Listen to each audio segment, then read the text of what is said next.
kandidat yang pertama, yaitu dengan Grace. Grace akan bedah buku dari John Gordon yang berjudul Training Camp. Waktu dan tempat dipersilakan Grace. Perkenalkan, saya Grace Sukmawati Naibaho. Di sini saya mau share book dengan judul Training Camp dari author John Gordon. Martin Jones itu adalah pemain debut yang ingin menjadi pemain di Liga Utama NFL, National Football League. Jadi di sini cerita tentang Martin Jones. Martin adalah pemain debut yang ingin menjadi pemain di Liga Utama NFL, National Football League.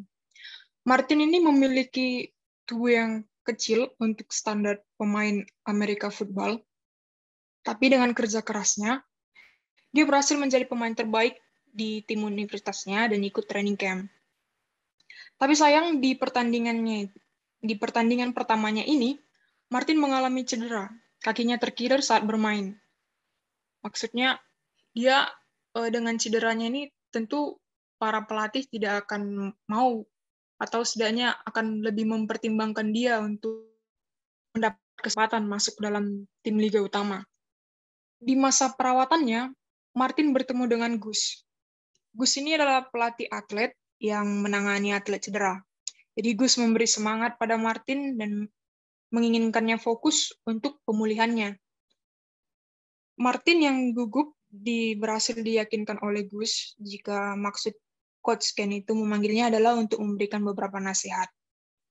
Di sini Coach Ken berpikir ada pola untuk mencapai kehebatan yang tidak membedakan usia, ras, jenis kelamin, dan profesi. Ada rumusan untuk meraih kesuksesan, apapun jenis pekerjaan yang kamu lakukan. Yang pertama itu, the best know what they truly want. Yang kedua, the best want it more. Yang ketiga itu ada the best are always striving to get better. Kemudian yang keempat, itu ada the best do ordinary things better than everyone else. Kemudian yang kelima, itu the best zoom focus. Jadi, yang terbaik itu harus memiliki fokus yang tajam. Nah, yang keenam, itu the best are mentally stronger. Dan yang ketujuh itu the best overcome their fear.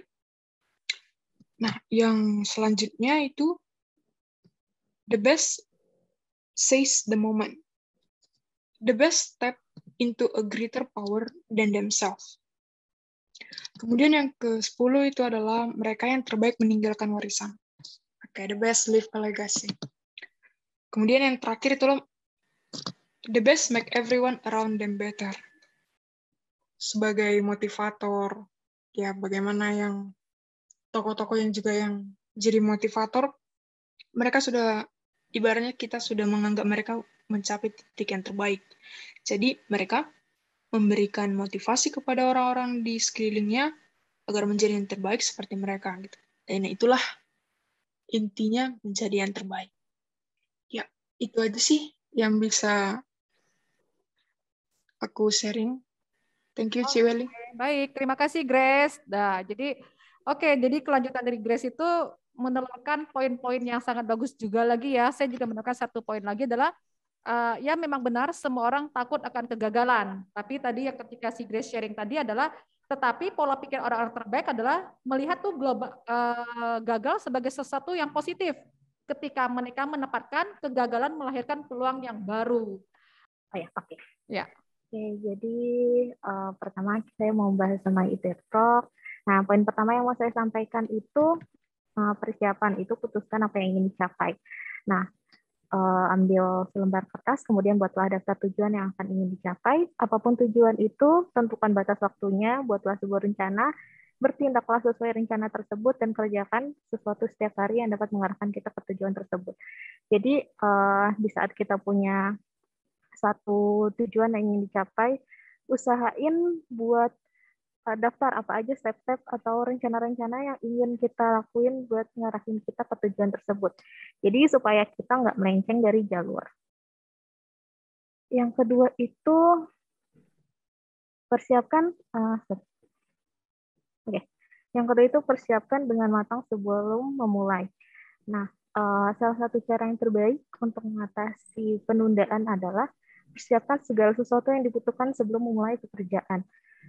Ini saya coba disiplinkan juga di dalam diri saya. Jadi pagi hari saat saya sampai kantor, saya siapkan email, SSMS biasanya, folder data customer, sama folder yang berisi APM dari berbagai versi.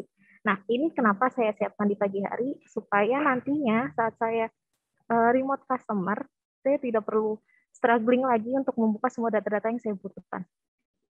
Terus, slide ketiga itu kerjakan satu demi satu.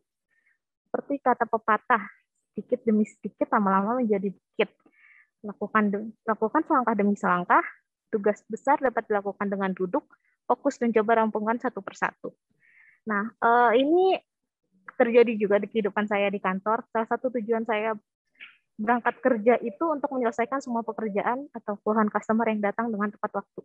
Dulu saya itu nggak pernah punya planning. Jadi semua case atau email yang datang minta remote, saya remote semua.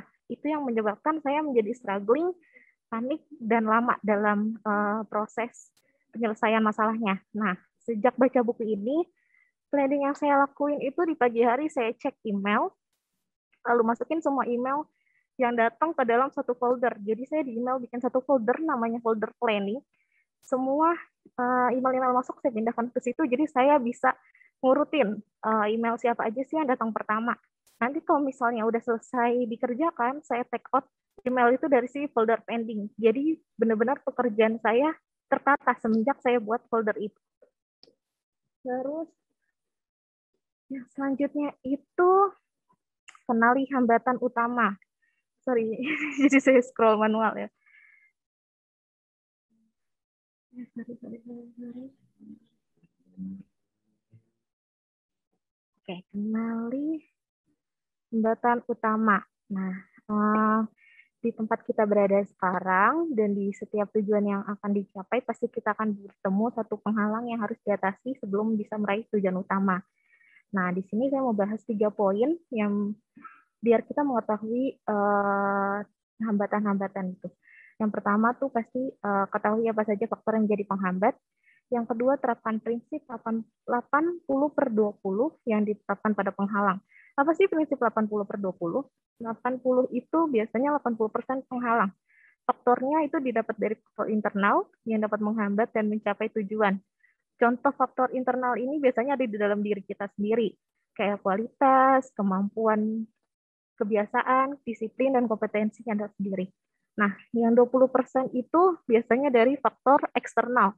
Faktor eksternal itu biasanya ada bisa dari rekan kerja, atau dari divisi lain, dari keluarga, dan lain-lain. Yang terakhir itu periksa diri sendiri dan usahakan ketepatan. Jadi kita harus tanya ke dalam diri sendiri, hal apa sih yang ada di dalam diri kita yang dapat menghambat saya? Faktor apa saja yang menentukan kecepatan saya untuk mendapatkan hasil yang saya inginkan? Kenapa sih saya belum bisa berhasil meraih tujuan saya? Jadi kalau misalnya kita udah bisa ngejawab pertanyaan-pertanyaan tersebut, maka itu akan membantu untuk mengevaluasi faktor penghambat dalam diri kita dan bisa diperbaiki agar kita bisa menambah kecepatan untuk meraih tujuan. Terus usahakan ketepatan. Usahakan ketepatan itu usahain untuk segera menyelesaikan hambatan yang ditemukan di depan mata. Karena di balik setiap penghambat atau penghalang yang kita selesaikan, maka akan sangat kecil kemungkinan untuk menemukan faktor atau penghambat lainnya. Dan yang terakhir itu ada bangun perasaan mendesak. Nah, di bangun perasaan mendesak ini, kita harus bangun hasrat untuk dapat menyelesaikan pekerjaan dengan cepat, karena semakin cepat Anda bergerak, maka semakin banyak tenaga yang Anda miliki. Semakin cepat Anda bekerja, semakin banyak pekerjaan yang Anda selesaikan, dan semakin tinggi juga tingkat kepercayaan diri dan kebanggaan terhadap diri sendiri. Jadi itu 5 poin yang saya sampaikan pagi ini. Terima kasih banyak.